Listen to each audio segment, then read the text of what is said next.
Hello guys, I will show you how to add extensions to your Thunderbolt account, so don't forget to subscribe to our channel for more Thunderbolt tutorials.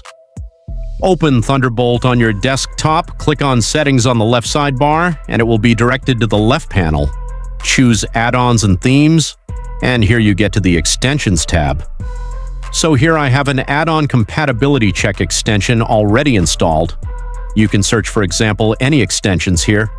We'll let you download extensions on your. You can remove the extensions by clicking on 3 dots here and remove extensions, or you can also manage extensions and choose, for example, manage extension shortcuts or install add-on from a file. You can also set up a manual extension here, and this is it. How guys, it is how to manage extensions in your Authentic protocol.